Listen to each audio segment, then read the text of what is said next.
Good morning, and thank you for the kind invitation to join the ISCCS meeting. And thank you, Professor Yen and Professor Rabenik, for the kind introduction. I'll be speaking on the decision process that's generally taken in deciding to start a population-based colorectal cancer screening program.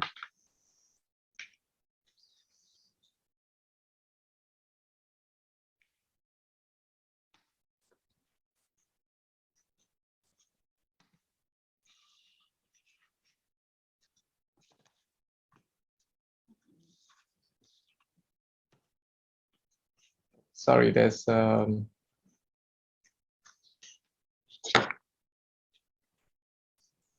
yeah, for the technical.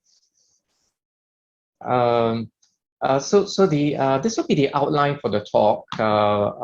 Consideration to from the perspective of a country that hasn't yet started organized screening, whether to start or not. And to start, I think we need a clear evidence base of effectiveness. We need a situational analysis of what are the priorities, health priorities in the country, criteria for evaluation, the viability and appropriateness of the screening program, and usually a pilot program to start. So this decision would generally be undertaken by the National Health Authority or the Ministry of Health in consultation with stakeholders such as professional bodies, experts, and providers. It will consider the circumstances within the country, the feasibility, state of stakeholder support, political considerations, the country's priorities for healthcare, and the require a clear evidence base for effectiveness. The stakeholders would also want to be aware about the potential harm of screening, its cost and burden to the health system, and the need for strong quality assurance. So this is a framework for evaluating a benefit versus harm. You see in the scheme here, the general scheme for colorectal cancer screening, and the outcomes that we want are reduction in mortality and in the incidence of late-stage colorectal cancer. So it shows the workflow for screening, and in the pink bubbles, you can see potential harms of screening related to complications of the test, to follow-up, to anxiety, to false positives, false negatives, and overdiagnosis. So generally, we would want to have benefits exceeding the harm and to be convinced of that. So this shows the benefits versus the harms and the cost of screening. And this decision is contextual because the delivery of healthcare in the country and the health of the population, as well as the prevalence of the disease, influence the balance between the harm and benefits. Regarding cost, various thresholds in the US, incremental costs of about 100,000 per life year gain is generally taken.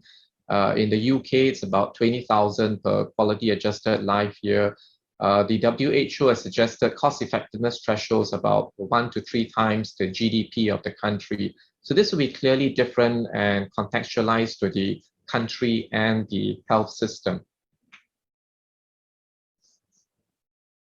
So we generally want a clear evidence base for deciding on screening. The good news is that for colorectal cancer, I think largely the evidence base is very clear.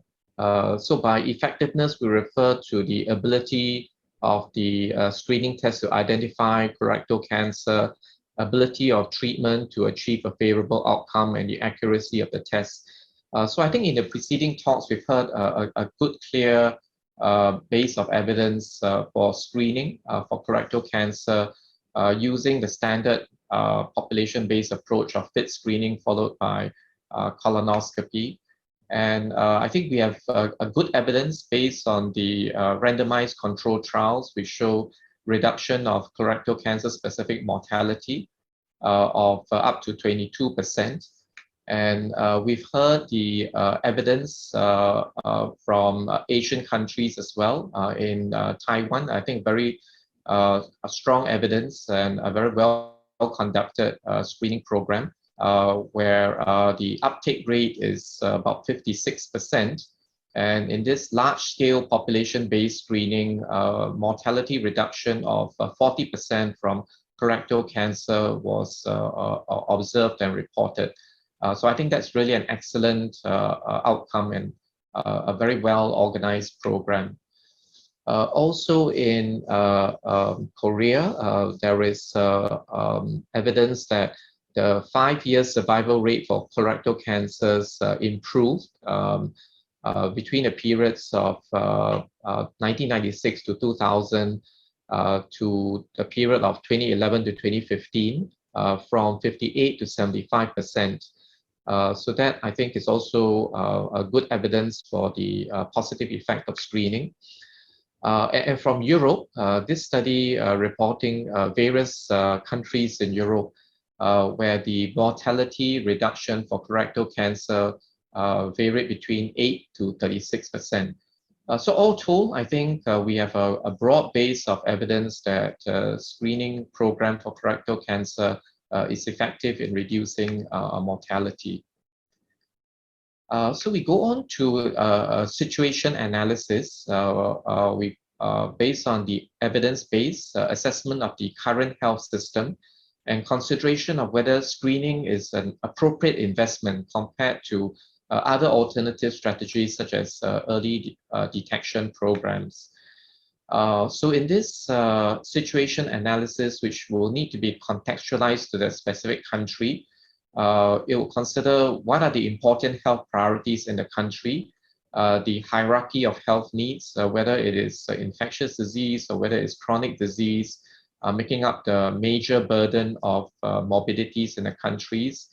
What is the incidence of colorectal cancer in that population? And we heard from Professor Rabenik that generally screening is considered when the incidence of colorectal cancer is around 30 per 100,000 per year. And assessment of the cost effectiveness of a screening program in that country, because cost effectiveness is very local and specific to the country, and simply a cost effectiveness demonstrated in another country is not the same as in that specific population.